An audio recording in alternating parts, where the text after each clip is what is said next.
வணக்கம் நண்பர்களே. இன்றைக்கி சக்கரவள்ளி கிழங்கு சப்பாத்தி எப்படி பண்ணலான்னு பார்க்கலாம் வாங்க. அதுக்கு முதல்ல ஒரு குக்கரில் கட் பண்ணி வச்சுருக்க சக்கரவள்ளி கிழங்கை சேர்த்துக்கலாம். சேர்த்துட்டு தேவையான அளவு தண்ணி ஊற்றி குக்கரை க்ளோஸ் பண்ணி 2 விசில் விட்டு எடுத்துக்கலாம். தாளிக்கிறதுக்காக ஒரு வெங்காயம், கொஞ்சம் கருவேப்பிலை, இஞ்சி பூண்டு பேஸ்ட் எடுத்துக்கலாம். கொஞ்சம் கரம் மசாலா, மல்லித்தூள், மிளகாய்த்தூள் எடுத்துக்கலாம். ஒரு கடாய் வச்சு நல்லா எண்ணெய் சூடானதும் கொஞ்சம் கடுகு சேர்த்துக்கலாம். சேர்த்துட்டு கடுகு நல்லா பொரிஞ்சதும் வெங்காயம், கருவேப்பிலை உள்ளே சேர்த்துக்கலாம். சேர்த்துட்டு நல்லா வதக்கி விட்டுக்கலாம்.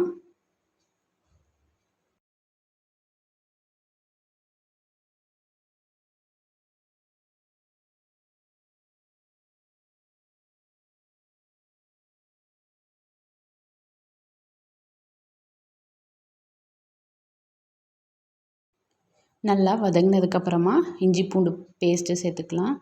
சேர்த்துட்டு நல்லா அதையும் ஒரு தடவை கலந்து விட்டுக்கலாம். கலந்து விட்டுட்டு மல்லித்தூள், மிளகாய்த்தூள், கரம் மசாலா உள்ளே சேர்த்து நல்லா ஒரு தடவை கலந்து விட்டுக்கலாம். கலந்து விட்டுட்டு தேவையான அளவு உப்பு சேர்த்துக்கலாம். சேர்த்துட்டு நல்லா ஒரு தடவை அதையும் கலந்து விட்டுக்கலாம்.